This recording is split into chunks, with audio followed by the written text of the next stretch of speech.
O mundo inteiro parou.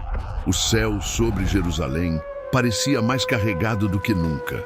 As sirenes cortavam o ar como gritos de alerta e multidões corriam pelas ruas tentando escapar do inesperado. Mas enquanto as bombas caíam, havia algo ainda mais aterrador no ar. Uma sensação sombria de que tudo aquilo já havia sido escrito há milênios, como se as páginas das escrituras estivessem se virando sozinhas. Como se a história estivesse se cumprindo diante dos olhos do mundo, capítulo por capítulo, palavra por palavra. Não era apenas mais um conflito, era o eco de uma profecia antiga, esquecida por muitos, mas temida por todos que conhecem os segredos do livro sagrado. Prepare-se para uma jornada que explora as complexidades e conexões que moldam essa guerra, revelando que tanto o conflito quanto a paz, muitas vezes, têm raízes profundas em promessas antigas e escolhas feitas há milênios. E como de costume, já clica no like, compartilha esse vídeo e comenta aqui embaixo de onde você está assistindo. Agora sim, vamos para a história. Em Ezequiel, capítulo 38, a Bíblia fala sobre uma guerra final envolvendo nações específicas, cercando Israel. Israel e Irã estão em rota de colisão. As palavras do profeta falam de Gog, da terra de Magog, e de um cerco liderado por povos do norte. Muitos estudiosos enxergam ali uma referência ao que hoje conhecemos como alianças hostis ao Estado de Israel. Mas o mais assustador é o tom do texto, como se fosse um aviso direto para os nossos dias, como se os céus estivessem esperando apenas o momento certo para despejar juízo sobre as nações. E quando olhamos para os noticiários, vemos esse cenário tomando forma, peça por peça. As peças estão se movendo, estão se encaixando, exatamente como foi dito, como foi profetizado. Como se a mão invisível do tempo estivesse nos empurrando para o cumprimento de algo muito maior. Mas a guerra em Israel não é apenas política, militar ou ideológica, é espiritual. Sempre foi. A Terra Prometida, o palco das maiores batalhas bíblicas, continua sendo o epicentro onde o bem e o mal se enfrentam. Os céus sobre Tel Aviv e Gaza estão carregados não apenas de aviões e drones, mas de promessas feitas por Deus a Abraão, Isaque e Jacó. Promessas de proteção, mas também de disciplina. Cada bombardeio, cada grito, cada lágrima derramada carrega o peso de gerações, de alianças feitas no passado e que agora clamam por justiça. Será essa então a guerra que antecede o retorno do Messias? Em Mateus 24, Jesus adverte: ouvireis falar de guerras e rumores de guerras, mas ainda não é o fim. E mesmo assim, ele alerta: quando virdes todas essas coisas, sabei que está próximo, às portas. A sensação de urgência cresce.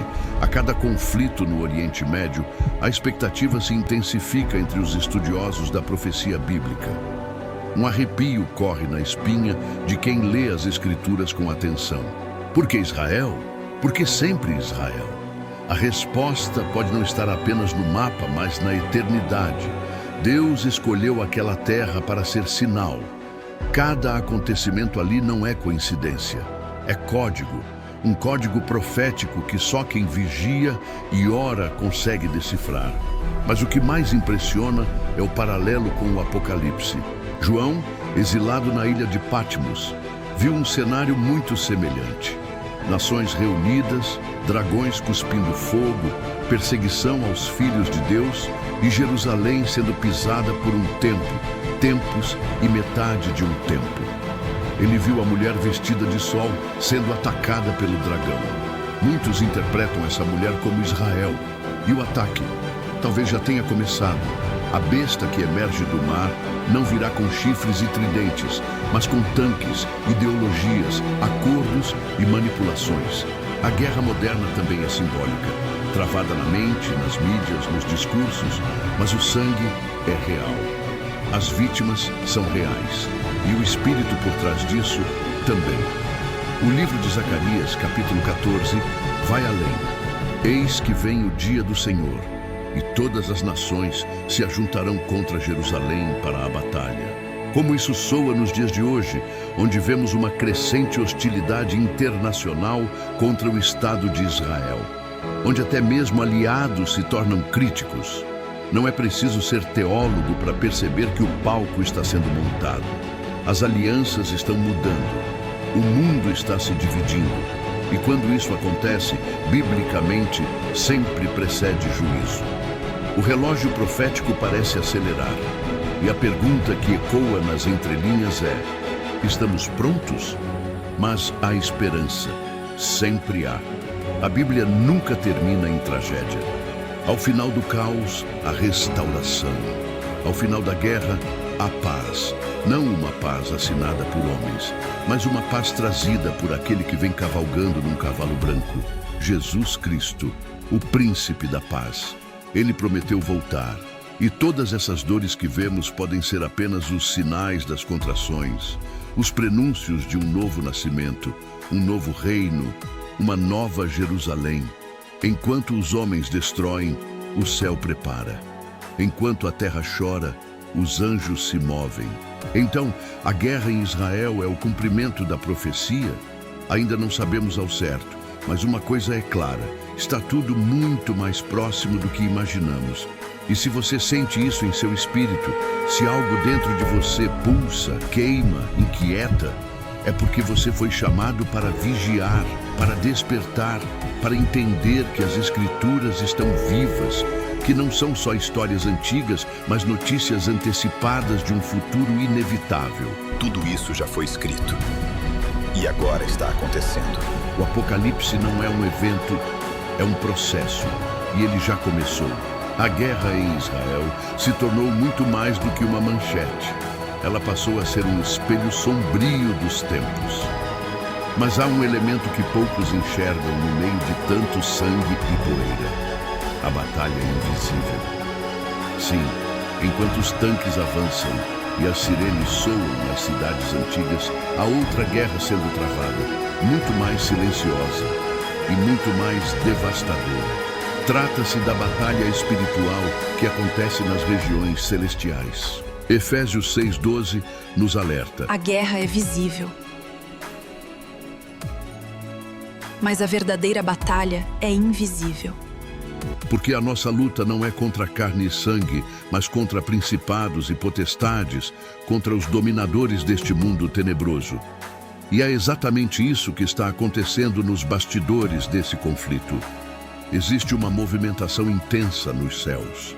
É como se os mesmos anjos que protegeram Israel nos tempos antigos, como Miguel em Daniel 10, estivessem novamente posicionados nas fronteiras do invisível.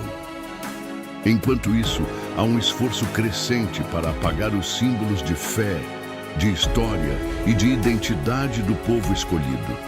O cerco não é apenas militar, mas espiritual e cultural. É um ataque à memória espiritual da humanidade. E o mais assustador é perceber como as trevas usam a distração como arma. Enquanto multidões se perdem em entretenimento vazio, o mundo se inclina silenciosamente para o cumprimento de um destino já escrito. Não se trata apenas de bombas, mas de almas. Não se trata apenas de geopolítica, mas de salvação. A guerra em Israel é apenas o sintoma. A causa está em outro plano. O que estamos vendo é a aproximação de um juízo, sim, mas também de uma separação, uma triagem espiritual. Como nos dias de Noé, muitos zombavam, até que veio o dilúvio. Como nos dias de Ló, tudo parecia normal, até que fogo caiu do céu. Agora, novamente, tudo parece parte da história, mas não é. É parte da profecia. E só os que vigiam perceberão os sinais a tempo. Só os que oram sentirão o chamado. A pergunta não é mais: será que estamos perto do fim? A pergunta é: será que ainda temos tempo?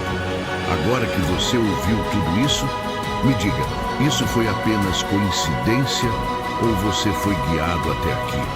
Se dentro de você algo despertou, um arrepio, um silêncio, um nó na garganta, então entenda. Isso não é só um vídeo, é um chamado. Um chamado para os que não aceitam viver na ignorância. Um chamado para os que sentem que há algo maior se movendo por trás do véu. Comente aqui embaixo. Você acredita que estamos vivendo o cumprimento das profecias? E compartilhe este vídeo com quem você ama, porque talvez seja a única chance que essa pessoa tenha de acordar antes que seja tarde. E se o seu coração arde por respostas, então junte-se a nós. Se inscreva no canal, mas não por curiosidade. Se inscreva porque você sabe que foi separado para algo maior. A guerra visível já começou, mas a verdadeira batalha é pela sua alma. Aviso: este conteúdo tem caráter narrativo e investigativo. Não pretende afirmar verdades absolutas, mas propor uma reflexão sobre temas históricos e proféticos.